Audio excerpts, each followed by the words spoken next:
hot. Y'all got me right in the sunshine. Everybody good? Can you hear me? All right. We'll get started. My name is John Ryan. I am the Division 9 Division Engineer. Invited y'all out to our Forsyth County Maintenance facility here at our Salt Dome today just to provide a little update on where we are. We've been battling this storm since Saturday. As everybody knows, had some really unique temperatures for North Carolina, for at least the Piedmont here. We don't see it get this cold that often, and it's provided quite a challenge for us.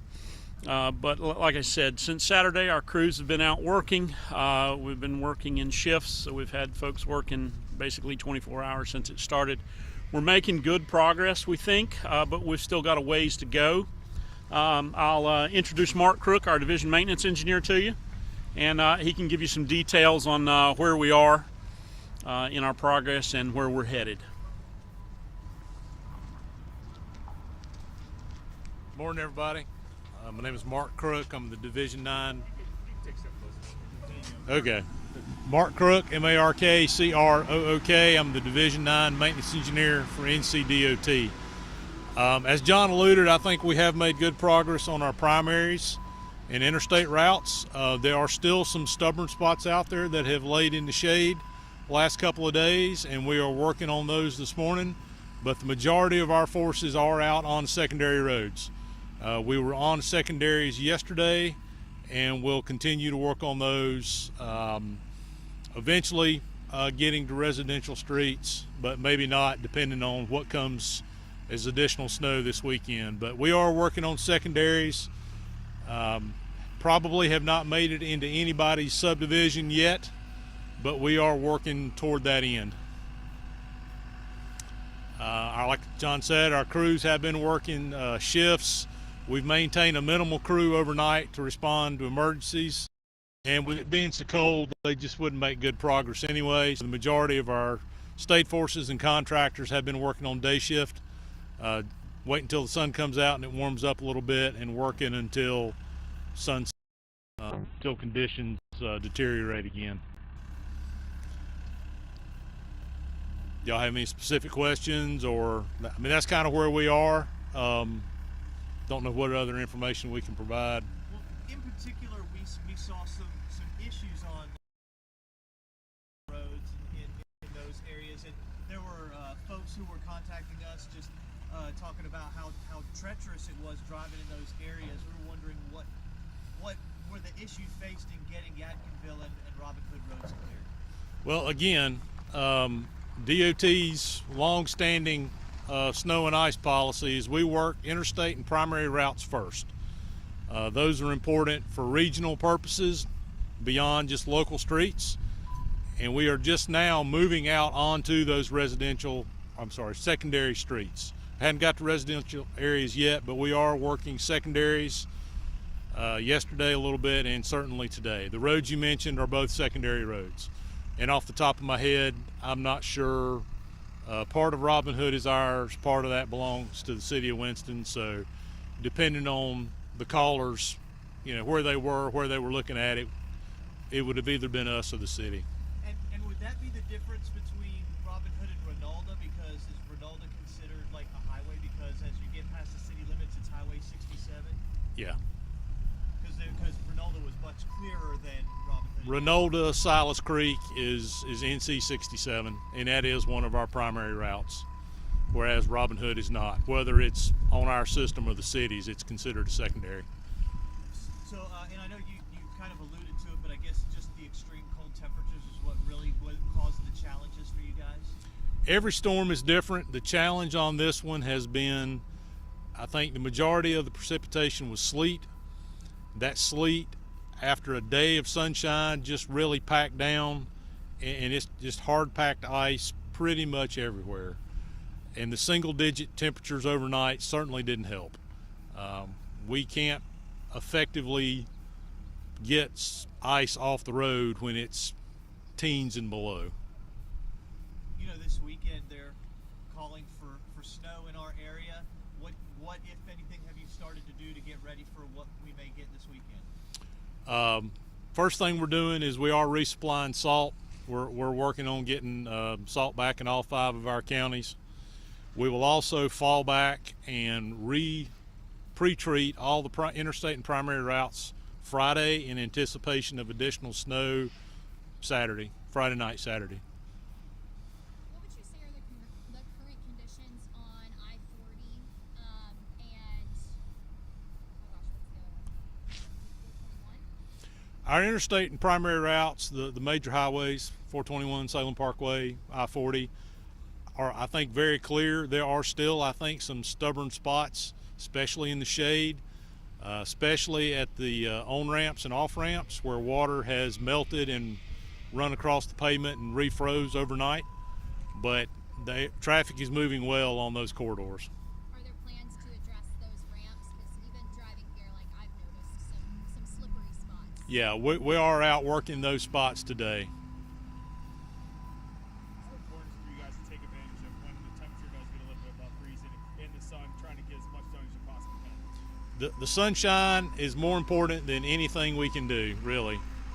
We have delayed our day shift. They're not coming in, 6 o'clock. They're waiting to get a start. Once the sun's out, temperatures start to come up, and they will work till sunset, till the temperatures start to go back down.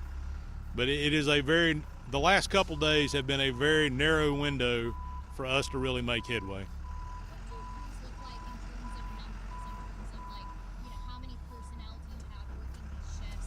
How many plows do you have out and about? Yep, I will refer to my notes. Between state forces, our contract partners, we have 446 trucks and or motor graders. I'm sure that number is down just a little bit just due to breakdown, attrition, and we do have probably 5% of that workforce on night shift. But in round numbers, that's where we are as far as equipment. And that's across the 5 counties? That's across our 5 counties, yes. Where is the majority of that? It's equally distributed. I mean, obviously there's a bigger presence here in Forsyth. All of 5 of our counties do have some manner of contract partners to assist. Can you give some sight into, like, mentally, just kind of moving forward after this winter storm, but knowing that, hey, right around the corner, you guys can't stop. You have to kind of jump right back into operations. Yeah, this is certainly lining up to be a very long, drawn-out event. Crew rest is important, but we are still working our 12-hour shifts, and we'll continue to do that most likely through the weekend and into next week. And although you guys are working to clear up some of those icier spots, slick spots that still remain, what advice do you give for people that drive, and come up on those spots? If you do encounter an icy spot, certainly don't overreact, don't slam on the brakes, don't accelerate. We know there are still residential roads that are a complete sheet of ice. My subdivision is one of them, and I slid out into the intersection this morning trying to get out to go to work. So we realize that just situation exists, and we're working to get all our roads serviced. Driving on ice is, slow and steady. Don't make a lot of sudden inputs, and allow for a lot of following distance, and usually you can navigate that fairly well.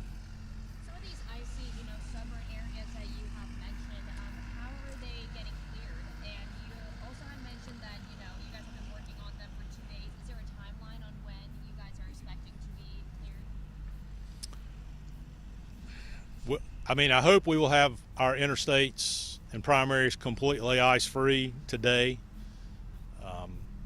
When you see this stubborn ice that we're hanging on to right now, only our heaviest machines will really do any effective clearing.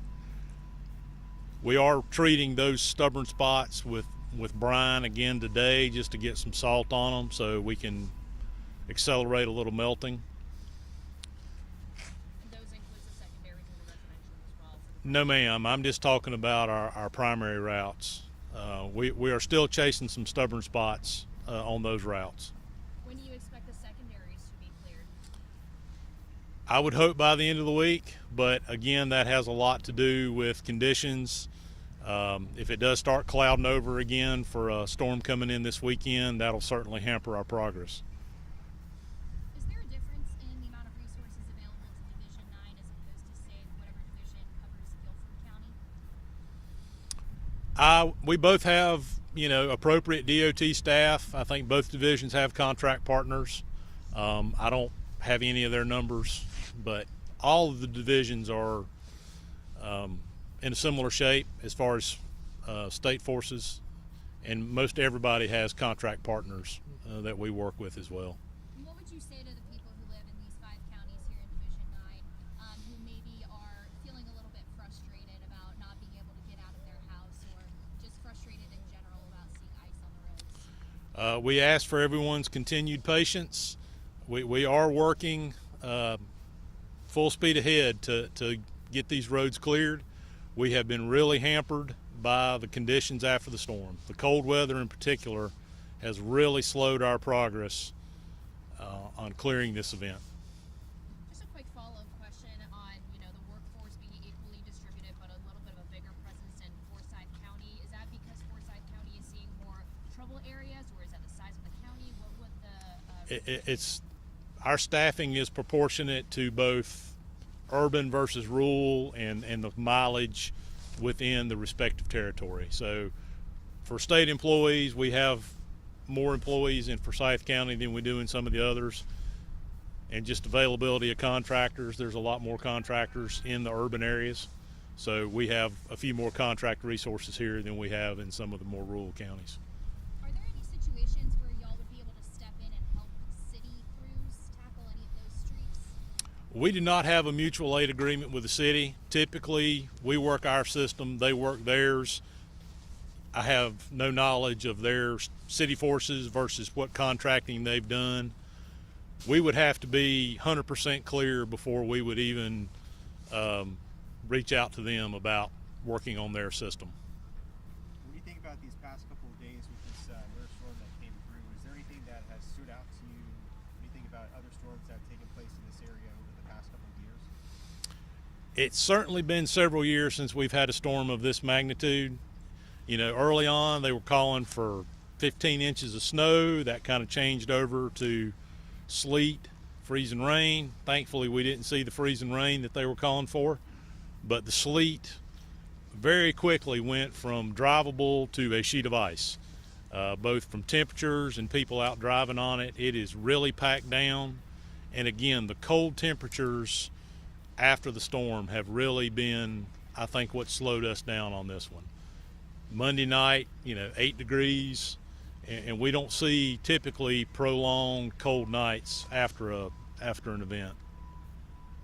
Would you say progress has been slower than what you might have expected before the storm came in? Certainly. And, we were gearing up to anticipate having to cut a lot of trees. When the forecast really changed over to a lot of freezing rain, at a point they were calling for anywhere from a half to 3/4 of an inch of freezing rain in the Triad. That would have certainly been an entirely different scenario. We would have been working with utility partners, cutting trees, trying to get roads open. But thankfully, it was sleet. It's all on the ground. And just that refreeze and these really cold temps has really slowed us down.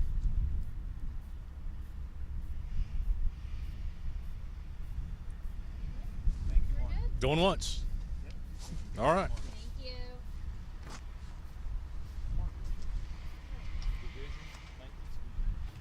I wasn't smart enough to bring him. Yep. You mentioned for state forces and contract partners, you guys have 446 trucks, and what was the, Well, it's 446 total pieces of equipment. okay. That includes DOT trucks, DOT motor graders, contract